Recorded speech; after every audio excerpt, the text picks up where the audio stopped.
ದುಡಿಯುವಂಥ ಕಾಲ ಬಂದದ. ಹಾಗಾದರೆ ತಾಯಿ ತಂದೆಗಳಿಗೆ ವಯಸ್ಸಾಯಿತು ಅಂದ್ರೆ ಕಾಲು ಹಿಡಿತಾವ, ಕೈ ಹಿಡಿತಾವ, ಅನೇಕ ರೋಗಗಳು ಬಂದಿರ್ತಾವ. ದುಡಿಯುವ ವಯಸ್ಸಿನೊಳಗೆ ದುಡಿದಿರ್ತಾರ. ಈಗ ಅವರಿಗೆ ವಿಶ್ರಾಂತಿಯ ಅವಶ್ಯಕತೆ ಇರುವಂಥ ಕಾಲಕ್ಕೂ ಏನಾರ ಮಾಡಬೇಕು ಅಂದರೆ ಆಗಲಿಕ್ಕಿಲ್ಲ. ಅದು ಎಲ್ಲವನ್ನ ಅರಗಿಸಿಕೊಳ್ಳುವಂಥ ಮಕ್ಕಳು ಅಂದರೆ ನಿಜವಾಗಿ ನಮ್ಮ ರೈತರ ಮಕ್ಕಳು. ಅವರೆಲ್ಲರೂ ಅದನ್ನು ಅರಗಿಸಿಕೊಳ್ತಾರೆ. ಯಾವ ತಂದೆ ತಾಯಿಗಳನ್ನು ಅವರು ವೃದ್ಧಾಶ್ರಮಕ್ಕೆ ಕಳಿಸುವಂಥ ವಿಚಾರವನ್ನು ಮಾಡದೇ ಇರುವಂಥವ್ರು ಅಂದರೆ ನಮ್ಮ ಈ ನಾಡಿನ ರೈತರ ಮಕ್ಕಳು ಅನ್ನೋದನ್ನು ನಾವು ನೆನಪಿನಲ್ಲಿಟ್ಕೋಬೇಕಂತ ಅನ್ನದಾತ ಇವತ್ತೆಂಥ ಹೋರಾಟಗಳು ನಡೆದಾವ. ಗುರ್ಲಾಪುರ ಕ್ರಾಸ್ನಲ್ಲಿ ನೋಡ್ತೀರಿ, 2-3 ಲಕ್ಷಗಟ್ಟಲೆ ಜನ ರಾತ್ರಿ ಒಳಗೆ ಲೈಟ್ ಕೊಡ್ತಾರೆ. ಕತ್ತಲದೊಳಗೆ ಅವ ನಡೆದು ಹೋಗಬೇಕು. ಹಾದಿ ಒಳಗೆ ಹೋಗುವಾಗ ಬೈಕ್ಗಳು ಆಕ್ಸಿಡೆಂಟ್ ಆಗ್ತಾವೆ, ಅನೇಕ ಜನ ಅಲ್ಲಿ ಸಾಯ್ತಾರೆ. ಇನ್ನು ಹೊಲಗದ್ದೆಗಳಲ್ಲಿ ಒಳಗೆ ಹೋಗ್ಯಾರಂದರೆ ಹಾವು ಚೇಳುಗಳ ಕಾಟ ಇರ್ತದೆ, ಅದನ್ನೆಲ್ಲ ತಪ್ಪಿಸ್ಕೊಳ್ಬೇಕು. ಹೆಂಗೋ ನೀರು ಬಿಡ್ತಾನ, ಹೆಂಗೋ ಬದುಕ್ತಾನ. ಇಷ್ಟೆಲ್ಲ ಕಷ್ಟಗಳ ಮಧ್ಯದಲ್ಲಿರುವಂಥ ರೈತನಿಗೆ ಏನಾದರೂ ಒಂದಿಷ್ಟು ಬೆಂಬಲ ಬೆಲೆ ಬೇಕು ಅಂತ ಅವ ಬೀದಿಗೆ ನಿಂತು ಬೇಡಿಕೊಂಡಾಗಲೂ ಸಹಿತ ಕಣ್ಣನ್ನು ತೆರೆಯದೇ ಇರುವಂಥ ಕಟುಕರು ನಾವು ಆಗಲಾರ್ದೇ ಮೊದಲು ಅವ ಬದುಕಲಿ, ಆಮೇಲೆ ನಾವು ಬದುಕ್ತೀವಿ ಅನ್ನುವಂಥ ಭಾವ ಬಂತು ಅಂದರೆ ನಿಜಕ್ಕೂ ನಮ್ಮ ಜನ್ಮ ಸಾರ್ಥಕ ಆಗ್ತದೆ. ಎಲ್ಲೋ ಗುಡ್ಡ ಗೌಹರಗಳಲ್ಲಿ, ಬೆಟ್ಟ ಗುಡ್ಡಗಳಲ್ಲಿ ಗಡ್ಡ ಬಿಟ್ಟುಕೊಂಡು ತಪಸ್ಸು ಮಾಡುವಂಥವನಿಗೆ ನಾವು ಯೋಗಿ ಅನ್ನುವುದಾದರೆ, ಚಳಿಯಲ್ಲಿ, ಮಳೆಯಲ್ಲಿ, ಬಿಸಿಲಿನಲ್ಲಿ, ಹಗಲಿನಲ್ಲಿ, ರಾತ್ರಿಯಲ್ಲಿ ಇಡೀ ಬದುಕನ್ನು ಮಣ್ಣಿಗೆ ಕೊಟ್ಟು ದುಡಿಯುವಂಥ ರೈತ ನಿಜವಾದ ನೇಗಿಲ ಯೋಗಿ ಅನ್ನುವುದನ್ನು ನಾವು ನೆನಪು ಮಾಡಿಕೊಂಡು ಅಂಥ ಯೋಗಿಯನ್ನು ರಕ್ಷಿಸಬೇಕಾಗಿರುವಂಥದ್ದು ನಮ್ಮೆಲ್ಲರ ಆದ್ಯ ಕರ್ತವ್ಯ ಅದೇ. ನಮ್ಮ ದೇಶ ಒಬ್ಬ ಸೈನಿಕ, ಒಬ್ಬ ಕೃಷಿಕ, ಮತ್ತೊಬ್ಬ ಶಿಕ್ಷಕ, ಇವರ ಮೂವರ ಪಾತ್ರ ಬಹಳ ದೊಡ್ಡದಿದೆ. ನಮ್ಮ ಅಭಿನವ ಮೃತ್ಯುಂಜಯ ಮಹಾಸ್ವಾಮಿಗಳವರು ಒಬ್ಬ ಶಿಕ್ಷಕನಾಗಿ ಆ ಎಲ್ಲ ಕೆಲಸವನ್ನು ಮಾಡ್ತಿದ್ದಾರೆ. ನಿಜವಾಗಿ ಅಪ್ಪವರು ನನಗೆ ಬಂದಿದ್ದು ಎಷ್ಟು ಆನಂದ ಅನಿಸದೆ. ನಮ್ಮ ಬಿಜಾಪುರ ನಾಡಿನೊಳಗೆ ಅವ್ರದ್ದು 40 ವಾರ್ಡಕ್ಕೆ ಅವ್ರದ್ದು ಪ್ರವಚನ ತುಂಬಿತ್ತು. ಅಂದರೆ ಒಳಗೆ ತನ್ನದೇನಾದರೂ ಸಾಧಿಸಬೇಕು ಅಂತ ಇಚ್ಛೆ ಇತ್ತು ಅಂದರೆ ಮನುಷ್ಯ ಒಳಗೆ ಅಪಹಪಿಸ್ತಾನೆ. ಏನಂತ, ನನ್ನ ಮಾತು ಕೇಳಿದ ತಕ್ಷಣ ಎಲ್ಲರೂ ಎದ್ದು ಹೋಗಿಬಿಟ್ರು ಅಂದ್ರೆ ಉಳ್ದವ್ರಿಗೆ ಅನ್ನಿಸ್ತದೆ ನನ್ನ ಸಲುವಾಗಿ ಅಷ್ಟು ಅವ್ರು ಬಂದಿದ್ದರು, ನಿಮ್ದು ಯಾರ್ದೂ ಕಿಮ್ಮತ್ತಿಲ್ಲ ಅಂತ ಹಂಗೆ ಅನ್ನಿಸಬಾರ್ದು ಗುರುಗಳಿಗೆ ಅನ್ನೋದನ್ನು ಮೊದಲವರು ನಿವೇದನೆಯನ್ನು ಮಾಡ್ತಾರಲ್ಲ, ಅದು ಹೃದಯ ವೈಶಾಲ್ಯತೆ ಅನ್ನೋದನ್ನು ನಾವೆಲ್ಲರೂ ನೆನಪಿನಲ್ಲಿ ಇಟ್ಟುಕೊಂಡಿರಬೇಕು. ಆ ಕಾರಣಕ್ಕಾಗಿಯೇ ಎಲ್ಲರೂ ಅನೇಕ ದರ್ಶನಗಳನ್ನು ಈ ಸಮಾಜದಲ್ಲಿ ನಡೆಸ್ತಾರೆ. ರಾಮಾಯಣ ಪ್ರವಚನಗಳು ನಡೀತಾವ, ಮಹಾಭಾರತ ಪ್ರವಚನಗಳು ನಡೀತಾವ, ಭಗವದ್ಗೀತಾ ಪ್ರವಚನ ನಡೀತದೆ, ಬಸವ ಪುರಾಣಗಳಂಥ ದೊಡ್ಡ ದೊಡ್ಡ ಪ್ರವಚನಗಳ ನಾಡಿನೊಳಗೆ ನಡೀತಾವ. ಆದರೆ ನಿಮ್ಗೆ ಲಕ್ಷ್ಯದಲ್ಲಿರಲಿ, ಅವೆಲ್ಲ ರಾಮ ಸೀತೆಯರ ಕಥೆಗಳಾದವು, ಅವೆಲ್ಲ ಕೃಷ್ಣ ಅರ್ಜುನರ ಕಥೆಗಳಾದವು, ಆ ಕಾಲದ ವ್ಯಕ್ತಿಗಳ ಕಥೆಯಾಯಿತು. ಆದರೆ ಅಪೌರ ಚಿಂತನೆ ಏನು ಅಂದರೆ, ರಾಮ ಲಕ್ಷ್ಮಣರು ಆ ಕಾಲದಲ್ಲಿ ಪ್ರಸ್ತುತ, ಹೇಗೆ ರಾಮ ಭರತರು ಆ ಕಾಲದಲ್ಲಿ ಪ್ರಸ್ತುತ, ಅರ್ಜುನ ಕೃಷ್ಣನಂಥವರು ಗೀತೆಯ ಕಾಲದಲ್ಲಿ ಪ್ರಸ್ತುತರಾಗಿರ್ತಾರೆ. ಆದರೆ ವರ್ತಮಾನ ಕಾಲದಲ್ಲಿ ಎಲ್ಲ ಮಕ್ಕಳಿಗೆ, ಎಲ್ಲ ಮನೆಗಳಿಗೆ ಮುಟ್ಟಬೇಕಾಗಿರುವಂಥ ಪ್ರವಚನ ಅಂದರೆ ಅವರ ಬದುಕಿನ ಜೀವನದ ದರ್ಶನವನ್ನೇ ಅವರಿಗೆ ಮಾಡಿಸಿದರೆ ಎಲ್ಲರಿಗೂ ಮುಟ್ತದೆ ಅನ್ನುವ ಕಾರಣಕ್ಕಾಗಿ ಅವರು ಜೀವನ ದರ್ಶನ ಅನ್ನುವಂಥ ಪ್ರವಚನವನ್ನು ಆರಂಭ ಮಾಡಿದ್ದಾರೆ. ಈ ನಾಡಿನಲ್ಲಿ ಪ್ರವಚನಗಳು ಅದ್ಭುತ ಕ್ರಾಂತಿಯನ್ನು ಮಾಡಿವೆ. ಪ್ರವಚನ ಅಂದ ತಕ್ಷಣವೇ ಖಂಡನ ಮಂಡನಗಳಿಂದ ಶಂಕರ ಭಗವತ್ಪಾದರು ನೆನಪಾಗ್ತಾರೆ. ಉಪದೇಶ ಅಂದ ತಕ್ಷಣವೇ ಕಲ್ಯಾಣದ ಬಸವಾದಿ ಶಿವಶರಣರೆಲ್ಲ ನೆನಪಾಗ್ತಾರೆ. 15ನೇ ಶತಮಾನಕ್ಕೆ ಬಂದರೆ ಪ್ರವಚನ ಅಂದರೆ ತೋಂಟದ ಸಿದ್ಧಲಿಂಗ ಯತಿಗಳ ನೆನಪಾಗ್ತದೆ.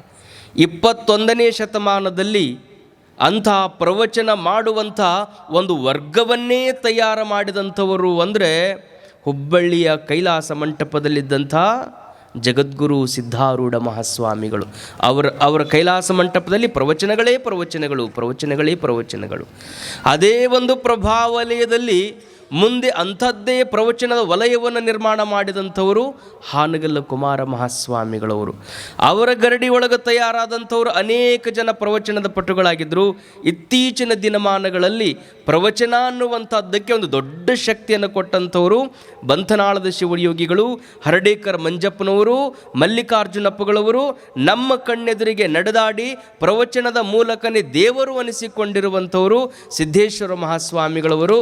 ಆ ಒಂದು ಒಂದು ಪುಣ್ಯ ಪರಂಪರೆಯನ್ನು ಅಲ್ಲಿಗೆ ನಿಲ್ಲೋದಲ್ಲ, ಆ ರಥವನ್ನು ಮುನ್ನಡೆಸುವುದಕ್ಕಾಗಿ ಕಾಲ ಕಾಲಕ್ಕೆ ಅಂಥ ಯೋಗಿಗಳು ಹುಟ್ಟಿಕೊಳ್ತಾರೆ ಅಂತ ಹೇಳುವ ಮಾಲಿಕೆಯಲ್ಲಿ ನಮ್ಮ ಮಣಕವಾಡ ಕ್ಷೇತ್ರದ ಮೃತ್ಯುಂಜಯ ಮಹಾಸ್ವಾಮಿಗಳವರು ಕೂಡ ಅಂಥ ಪ್ರವಚನದ ಯೋಗಿಗಳಾಗಿ ಈ ನಾಡಿಗೆ ಕಂಗೊಳಿಸ್ತಾ ಇದ್ದಾರೆ. ಬಹಳಷ್ಟು ಜನರಿಗೆ ಮಾತಾಡುವುದೇ ಒಂದು ದೊಡ್ಡ ಸಾಧನೆ ಆಗಿರ್ತದೆ. ಅಪ್ಪ ಅವ್ರದ್ದು ಚಿಂತನೆ ನಿಮಗೆ ಗೊತ್ತಿರಲಿ. ಪರಂಪರಾಗತವಾಗಿ 500-1000 ಎಕರೆ ಜಮೀನುಗಳನ್ನು ಉಳ್ಳಂಥ ಸ್ವಾಮಿಗಳು ಒಂದೇನಾರ ಕಟ್ಟ್ಯಾರ, ಒಂದೇನಾರ ಮಾಡ್ಯಾರ ಅಂದ್ರೆ ದೊಡ್ಡ ಸಾಧನೆ ಅಲ್ಲ. ಯಾಕೆ? ಹಿಂದಿನ ಹಿರಿಯರು ಮಾಡಿಟ್ಟಂಥ ಆಸ್ತಿಯೊಳಗೆ ಸ್ವಲ್ಪ ಉಳಿಸ್ಕೊಂಡು ಆಧುನಿಕ ಜಗತ್ತಿಗೆ ಹೆಸರು ಮಾಡ್ಕೊಳ್ಳೋಕೆ ಏನು ಬೇಕಾದ್ರೆ ಮಾಡಿರ್ಬೋದು. ಮಠಕ್ಕೆ ಹೋದಾಗ ಹಳೆಯ ಕಾಲದ ಮೇಲ್ಮುದ್ದಿಯ ಮಠ, ಅದು ತೊಲೆಗಳಿಂದ ತುಂಬಿದಂಥ ಮಠ, ಅದರೊಳಗೇ ಸ್ವಲ್ಪ ಸೋರ್ತಾ ಇರುವಂಥ ಮಠ. ಇವರು ಹಿಂದಿನ ಗುರುಗಳು ಲಿಂಗೈಕ್ಯರಾದಂಥ ಒಂದೇನು ಕಟ್ಟಡ ಇತ್ತು, ಅದು ಮಾತ್ರ ಸ್ಲ್ಯಾಬಿನಿಂದ ಇತ್ತು. ಅಂಥದ್ದೊಂದು ಸಣ್ಣ ಮಠದ ಅಧಿಪತಿಗಳಾಗಿ, ಅದು ಹಳ್ಳಿ ಅಂತ ಊರೊಳಗೆ ನೀ ಬೋರ್ ಹಾಕಿದರೆ ಉಪನೀರು ಬರ್ತಾವ. ಅವ್ರು ಇಡೀ ವರ್ಷ ಪೂರ್ತಿ ನೀರಿನ ಸಲುವಾಗಿ ಕೆರೆಗಳನ್ನೇ ಅವಲಂಬಿಸಿರಬೇಕು. ಇಷ್ಟೆಲ್ಲ ಪ್ರಕೃತಿ ಅನಾನುಕೂಲತೆಗಳ ಮಧ್ಯದಲ್ಲಿ ಸಣ್ಣದಾಗಿರುವಂಥ ಒಂದು ಮಠಕ್ಕೆ ಉತ್ತರಾಧಿಕಾರಿಗಳಾಗಿ ಹೋಗಿ ಕೇವಲ 10 ವರ್ಷಗಳಲ್ಲಿ 40 ಎಕರೆ ಭೂಮಿಯನ್ನು ಸ್ವಂತ ಬಲದ ಮಾಲೆ ಮಾಡುವ ಮೂಲಕವಾಗಿ ಇಡೀ ನಮ್ಮ ರಾಜ್ಯವೇ ತಿರುಗಿ ನೋಡುವಂಥ ICSE ಸ್ಕೂಲನ್ನು ಕಟ್ಟುವ ಮೂಲಕವಾಗಿ ಯುವಕರಿಗೆ ಒಂದು ದೊಡ್ಡ ಶಕ್ತಿಯಾಗಿ ನಿಂತಂಥವರು ಮಣಕವಾಡದ ಮೃತ್ಯುಂಜಯ ಸ್ವಾಮಿಗಳು. ಅವರ ಮಾತು ಎಷ್ಟು ಹರಿತದವ, ಅವರ ಕೃತಿನೂ ಅಷ್ಟೇ ಹರಿತವಾಗ್ಯದ. ಮಾತು ಮಾತಾಡಿ ಮಾತಾಡಿ ಮಾತಾಡಿ ಮುಂದೊಂದು ಕಾಲಕ್ಕೆ ಮಾತನ್ನು ಜನ ಮರೆತು ಹೋಗಿಬಿಡ್ತಾರೆ. ಆದರೆ ಮಾಡಿದ ಕೆಲಸಗಳು ಯಾವಾಗಲೂ ಉಳಿತಾವ. ಅಲ್ಲಿ ಅನೇಕ ಬಡ ಮಕ್ಕಳ ಸಲುವಾಗಿ ಮಠದಲ್ಲಿ ಅವರು ಹಾಸ್ಟೆಲ್ ನಡೆಸ್ತಾರೆ. ಇಷ್ಟೆಲ್ಲ ಮಾಡಿದ್ರು ನಾನು ಅವ್ರನ್ನ ಕೇಳ್ತಿರ್ತೀನಿ, ಮತ್ತು ಹೋದಲ್ಲೆಲ್ಲ ಪ್ರವಚನಕ್ಕೆ ನೀವು ರೊಕ್ಕ ಬೇರೆ ತೊಗೊಳಂಗಿಲ್ಲ, ಇದನ್ನೆಲ್ಲ ಹೆಂಗೆ ನಡೆಸ್ತೀರಿ, ಹೆಂಗೆ ನೀವು ಮಾಡ್ತೀರಿ? ಅವಾಗ ಅವ್ರು ಹೇಳಿದ ಒಂದೇ ಮಾತು, ಊರಿಗೆ ನಾವು ಪ್ರವಚನಕ್ಕೆ ಹೋದರೆ ಸಿಗೋದು ಎಷ್ಟದ ರೀ, ಕೊಡೋದು ಎಷ್ಟದ? ಬಂತನಾಳಪ್ಪ ಅವರು ಪ್ರವಚನವನ್ನು ಮಾಡ್ತಿದ್ರು, ಯಾವ ಊರೊಳಗೆ ಪ್ರವಚನ ಮಾಡ್ತಿದ್ರು, ಏನು ಕೂಡಿಸ್ತಿದ್ರು, ಅಲ್ಲೇ ಕೊಟ್ಟು ಬರ್ತಿದ್ರು. ಅಲ್ಲೇ ಒಂದು ಸ್ಕೂಲ್ ಆಗ್ತಿತ್ತು. ಬಿಜಾಪುರದಂಥ ಪಟ್ಟಣಕ್ಕೆ ಬಂದು ಇಲ್ಲಿ ಪ್ರವಚನ ಮಾಡಿ ಬೆಳಗಿನ ಜಾವಕ್ಕೆ ವಾಯು ವಿಹಾರಕ್ಕೆ ಹೋಗುವ ಪ್ರಸಂಗದಲ್ಲಿ ಬಂಗಾರಮ್ಮ ಸಜ್ಜನ್ ಅಂತವ್ರನ್ನ ಭೇಟಿಯಾಗಿ ಇಡೀ BLD ಸಂಸ್ಥೆಯನ್ನಿಷ್ಟು ದೊಡ್ಡ ಪ್ರಮಾಣದಲ್ಲಿ ಬೆಳೆಸುವುದಕ್ಕೆ ಬಂತನಾಳಪ್ಪ ಅವರಂಥವರಿಗೆ ಪ್ರವಚನದಿಂದ ಬಂದಂಥ ಹಣ ಕಡಿಮೆ, ಆದರೆ ಆ ಪ್ರವಚನದ ಪ್ರಭಾವಲಯಕ್ಕೆ ಒಳಗಾಗಿ ಒಬ್ಬನೇ ಒಬ್ಬ ವ್ಯಕ್ತಿ ದಾನಶೂರನಾಗಿ ಹೊರಗೆ ಬಂದ ಅಂದರೆ ಸಾಕು, ಇಡೀ ಸಾವಿರಾರು ಮಕ್ಕಳನ್ನು ಕಟ್ಟುವಂಥ ದೊಡ್ಡ ಶಕ್ತಿ ನಮ್ಮೊಳಗೆ ಐತಿ ಅನ್ನೋದನ್ನು ಅವ್ರು ಹೇಳಿದಾಗ, ನಿಮಗೆ ಅಂಥವ್ರು ಯಾರದಾರ ಅಂತ ನಾನು ಕೇಳಿದೆ. ಆ ಕಾಲದಲ್ಲಿ ಸಿರಿಸಂಗಿಯ ಲಿಂಗರಾಜ ಮಹಾರಾಜರು, ವಾರದ ಮಲ್ಲಪ್ಪನವರು, ನಮ್ಮ ಬಿಜಾಪುರದ ಗಂಗಪ್ಪ ದೇಸಾಯರು, ಹಂಗೆ ಬಂಗಾರಮ್ಮ ಸಜ್ಜನ್ ಅನ್ನುವಂಥವ್ರನ್ನ ಏನು ಕೇಳ್ತೀವಲ್ಲ, ಈ ಕಾಲದಲ್ಲಿ ಅಂಥದ್ದೇ ಅಷ್ಟು ಅಪರೂಪವಾದ ಭಕ್ತ ಅವರಲ್ಲಿದ್ದಾನೆ. ಅಂದರೆ ಸುಮಾರು ಅವರು ಶಾಲಾ ಕಾಲೇಜುಗಳನ್ನು ಮಾಡ್ತೀನಿ ಅಂದಾಗ 8 ಕೋಟಿ ರೂಪಾಯಿಗಳಿಗಿಂತಲೂ ಹೆಚ್ಚು ಆತ ದಾಸೋಹವನ್ನು ನೀಡುವ ಮೂಲಕವಾಗಿ ಅಪ್ಪವರಿಗೆ ಆ ಶಕ್ತಿ ಬರಬೇಕಾಗಿತ್ತು. ಅಂದರೆ ತಪಸ್ಸು ಅದು ಹೆಂಗೆ ಬಂತು ಅಂದರೆ, ನಿಮ್ಮಂಥವರೆಲ್ಲರ ಸೇವೆಯನ್ನು ಮಾಡಿ ನನಗೇನೂ ಬೇಡ ಅಂತ ನಾನು ಮೊನ್ನೊಂದು ಮಾತು ಹೇಳಿದೆ. ಮನ್ಯಾಗ ಭಾಳ ಜನ ಮಕ್ಕಳು ಇರ್ತಾವೆ, 4 ಮಂದಿ ಮಕ್ಕಳದಾವ, ಒಂದು ಮಗ ಹಿಂಗದಾನಲ್ಲ, ಅವ ಏನೂ ಬೇಡೋದಿಲ್ಲ. ನೀವು ಬರೀ ಮಾರ್ಕೆಟಿಗೆ ಹೋಗಿ ಬಂದ್ರೆ ಸಾಕು, 3 ಮಕ್ಕಳೇನಿರ್ತಾವೆ ಬರೀ ಕೈಚೀಲದ ಕಡೆಗೆ ನೋಡ್ತಿರ್ತಾವೆ, ಓಡಿ ಬಂದವನು ಕೈಚೀಲನ ಕಸ್ಕೋತಾವ, ಕೈಚೀಲದಾಗ ಏನೈತೆ ನೋಡ್ತಾವ, ತಿನ್ನಕ್ಕೆ ಏನರ ತಂದಿದ್ರು ಅಂದ್ರೆ ಯಾರಿಗೂ ತೋರಿಸ್ಲಾರ್ದಂಗೆ ತೊಗೊಂಡು ಓಡಿ ಹೋಗಿ ತಿನ್ನುವಂಥ ಮಕ್ಕಳದಾವ. ಆದ್ರೆ ಒಂದು ಮಗ ಹಿಂಗದಾನ, ಅವ ಕೈಚೀಲ ನೋಡಂಗಿಲ್ಲ, ಅವ ಕಸ್ಕೊಳ್ಳಂಗಿಲ್ಲ, ಯಾರ ಜೊತೆಗೂ ಜಗಳ ಮಾಡಂಗಿಲ್ಲ. ಇಂಥ ಸಭ್ಯ ಮಗ ನಿಮ್ಮ ಮನೆಯಾಗಿದ್ದಾಗ ತಾಯಿಗೆ ಹೆಂಗೆ ಅನಿಸ್ತದೆ? ಆಕೆ ಮಾರ್ಕೆಟಿಗೆ ಹೋದಾಗನೂ ವಿಚಾರ ಮಾಡ್ತಾಳೆ, 4 ಚಾಕ್ಲೇಟ್ ತೊಗೊಳ್ಳೋ ಮುಂದೆ ವಿಚಾರ ಮಾಡ್ತಾಳೆ, 3 ಈ ಚೀಲ್ದಾಗ ಇಡೋನು, ಯಾಕೆ 3 ಭಾಳ ಉಡಾಳದವ, ಹೋದ ತಕ್ಷಣ ತಾವ ತೊಗೊಂಡು ತಿಂದ ಬಿಡ್ತಾವ. ಇನ್ನೊಂದು ಅವ ಓಡಾಡವಲ್ಲ, ಕಸ್ಕೊಳ್ಳವಲ್ಲ, ಬಡ್ದಾಡವಲ್ಲ ಅಂತ ಅವನ ಸಲುವಾಗಿ ತಾನ ಪ್ರೇಮದಿಂದ ತನ್ನ ಹತ್ರಕ್ಕೆ ಹೆಂಗೆ ತೆಗೆದಿಟ್ಟುಕೊಂಡು ಅವ ಬಂದಾಗ ಹೆಂಗೆ ತಾಯಿ ಕೊಡ್ತಾಳಲ್ಲ, ಬೇಡಲಿಲ್ಲ ಅಂದ್ರೆ ಬೇಡಲಾರ್ದಂಥ ಮಕ್ಕಳ ಮೇಲೆ ನಿಮಗಿಷ್ಟು ಕಾಳಜಿ ಅದ, ಲೌಕಿಕದ ತಾಯಿಗೇನೆ ಇಷ್ಟು ಕಾಳಜಿ ಐತೆ ಅಂದ ಬಳಿಕ ನಮ್ಮೆಲ್ಲರ ತಂದೆಯಾಗಿರುವಂಥ ಪರಮಾತ್ಮ ಮಣಕವಾಡ ಸ್ವಾಮಿಗಳು ಏನೂ ಬೇಡಂಗಿಲ್ಲಪ್ಪ, ಇವನ ರೂಪದಲ್ಲಿ ಎಲ್ಲ ನಿನಗೆ ಕೊಡಿಸ್ತೀನಿ ಅಂತ ಭಕ್ತರನ್ನು ಅವರಿಗೆ ಕೊಟ್ಟಾನ. ನಿಮ್ಮೆಲ್ಲರ ಸೇವೆಯನ್ನು ಮಾಡಿದಂಥ ಪುಣ್ಯದ ಫಲವೇ ಅಂಥ ಭಕ್ತರು ಅವರಿಗೆ ಬೆನ್ನೆಲುಬಾಗಿ ನಿಂತಿರುವಂಥದ್ದು. ಇನ್ನೂ ಅಂತ ಅನೇಕ ಜನ ಸಜ್ಜನರು ಈ ನಾಡಿನಲ್ಲಿ ಅದಾರ. ಒಳ್ಳೆಯವರು ಇಲ್ಲ ಅಂತ ನಾವು ತಿಳ್ಕೊಬಾರ್ದು. ಒಳ್ಳೆಯವರು ಎಲ್ಲ ಕಾಲಕ್ಕೂ ಅದಾರ. ಒಳ್ಳೆಯವರ ಒಳ್ಳೆತನವನ್ನು ಒಳ್ಳೆಯ ಕೆಲಸಕ್ಕೆ ಉಪಯೋಗ ಮಾಡಿಕೊಳ್ಳುವಂಥವ್ರು ಇದ್ದರು ಅಂದ್ರೆ ಸಮಾಜಕ್ಕೆ ಒಳ್ಳೆಯದೇ ಆಗ್ತದೆ ಅನ್ನುವಂಥದ್ದಕ್ಕೆ ಅಭಿನವ ಮೃತ್ಯುಂಜಯ ಮಹಾಸ್ವಾಮಿಗಳವರೊಂದು ದೊಡ್ಡ ನಿದರ್ಶನರಾಗಿದ್ದಾರೆ.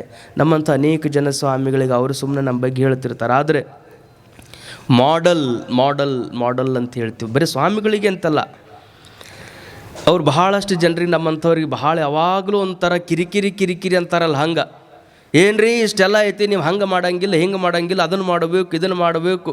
ಮಠಕ್ಕೆ ಬಂದರು ಅಂದ್ರೆ ಮಲಗಿದವರನ್ನು ಎಚ್ಚರಿಸುವಂಥ ಒಂದು ದೊಡ್ಡ ಶಕ್ತಿ ಅವರೊಳಗದ.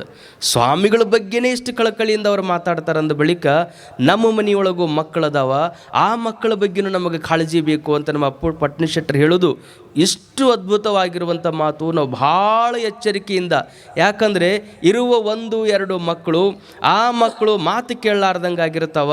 ಆವಾಗ ತಂದು ಸ್ವಾಮಿಗಳ ಹತ್ರಕ್ಕೆ ಬಿಟ್ಟು ಹೆಂಗಾರ ಮಾಡಿ ಒಂದು ಮಾತು ಕೇಳುವಂಗೆ ಮಾಡ್ರಿ ಅಂದ್ರೆ ದೊಡ್ಡವಾದ ಬಳಿಕ ಹೇಳುವುದು ಕಷ್ಟ. ಬರೀ ಅಂಥದ್ದಿಂಥದ್ದು ಮಾಡಬೇಡ ಅಂತ ಹೇಳೋದಲ್ಲ, ಬರೀ ಮನೆಯಾಗಿಟ್ಟು ಮೊಬೈಲ್ ಮುಟ್ಟಬೇಡ ಅಂದ್ರೆ ಮಕ್ಕಳಿಗೆ ಉರ್ಲು ಹಾಕ್ಕೊಳ್ಳುವಂಥ ಪರಿಸ್ಥಿತಿಗೆ ಬಂದದ್ದು. ನಾವಿಷ್ಟು ಮಕ್ಕಳ ಬಗ್ಗೆ ವ್ಯಾಮೋಹ ಅದ ಅಂದರೆ ಲಕ್ಷ್ಯದಲ್ಲಿರಬೇಕು. ಲಾಲಯೇತ್ ಪಂಚವರ್ಷಾಣಿ ದಶವರ್ಷಾಣಿ ತಾಡಯೇತ್ ಪ್ರಾಪ್ತೇಶು ಷೋಡಶೇ ವರ್ಷೆ ಪುತ್ರಂ ಮಿತ್ರವದಾಚರೇತ್ ಅಂತ. 5 ವರ್ಷದ ತನ ಮಕ್ಕಳನ್ನು ಲಾಲನೆ ಪಾಲನೆ ಮಾಡಬೇಕು. ಬಡಿಯೋದು ಹೊಡೆಯೋದು ಮಾಡಬಾರ್ದು, ಅವಕ್ಕೆ ಪ್ರೇಮದಿಂದನೇ ಹೇಳಬೇಕು.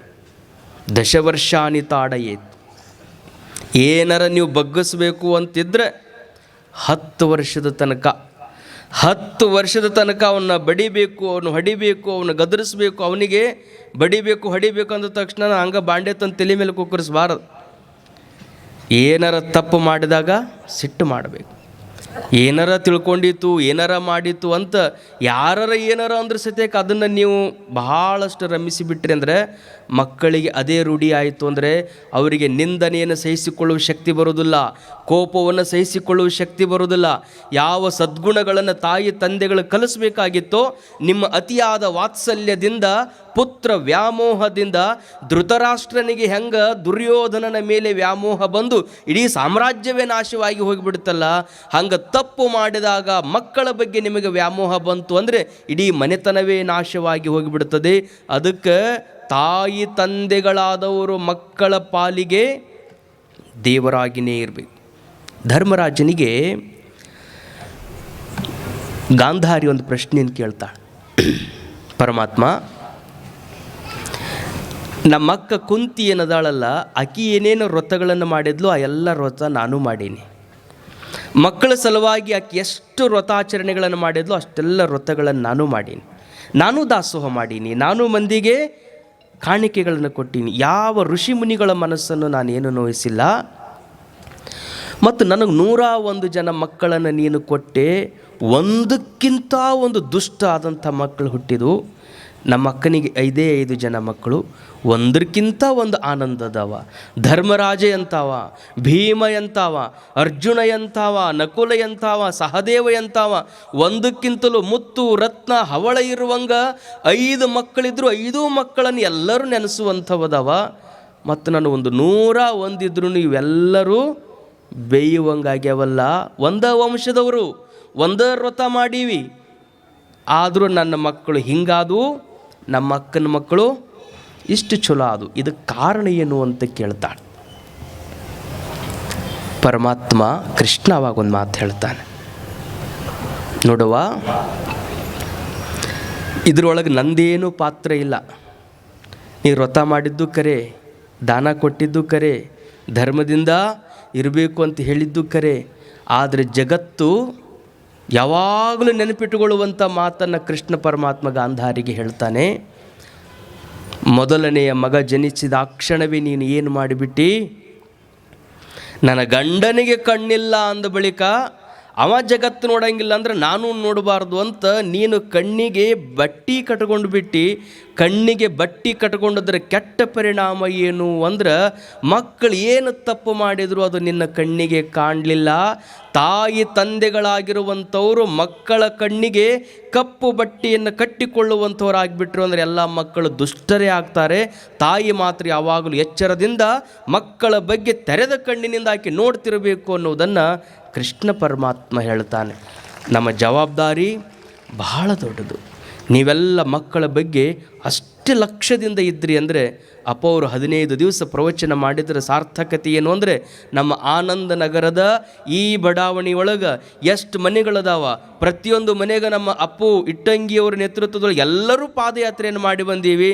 ಆನಂದ ನಗರದ ಬಡಾವಣೆ ಒಳಗೆ ಯಾವ ಕಾಲಕ್ಕೂ ಎಂಥ ಸಮಯಕ್ಕೆ ನಾವು ಬಂದು ನೋಡಿದ್ರೂ ವೃದ್ಧ ತಂದೆ ತಾಯಿಗಳು ಬಂದು ದಾನಮ್ಮನ ಗುಡಿಯೊಳಗೆ ಕೂತ್ಕೊಂಡು ಎಂಥ ಮಕ್ಕಳಿಗೆ ನಾವು ಜನ್ಮ ಕೊಟ್ಟಿವಿ ಅಂತ ಕಣ್ಣೀರು ಸುರಿಸ್ದಂಗೆ ಆಕೆಗೆ ನಮಸ್ಕಾರ ಮಾಡಿ, ಮುಂದೆ ನನ್ನ ಹೊಟ್ಟೆಯೊಳಗೆ ಇಂಥ ಮಕ್ಕಳ ಹುಟ್ಟಲಿ ಅಂತ ಬೇಡಿಕೊಳ್ಳುವಂಗೆ ನೀವೆಲ್ಲರೂ ನಡ್ಕೊಂಡು ಬಿಟ್ರಿ ಅಂದ್ರೆ ಅವರು ಪ್ರವಚನ ಮಾಡಿದ್ದಕ್ಕೆ ಸಾರ್ಥಕ ಆಗ್ತದೆ. ಅಪ್ಪ ಅವನ್ನ ಮನೆ ಬಿಟ್ಟು ಹೊರಗೆ ಹಾಕಬೇಡ್ರಿ. ಅವರೇನು ಕಸಾಯಿಖಾನೆಗೆ ಹಾಕುವಂಥ ದನಗಳಲ್ಲ. ಯುವಕರಲ್ಲಿ ಸಂವೇದನ ಬಹಳ ಕಡಿಮೆ ಆಗ್ಯದ. ಎಲ್ಲವನ್ನು ರೊಕ್ಕದಲ್ಲೇ ನೋಡುವಂಥ ಕಾಲ ಬಂತದ. ಎಲ್ಲವನ್ನೂ ಸಂಪತ್ತಿನಿಂದಲೇ ತೂಗಬೇಕು ಅನ್ನುವಂಥ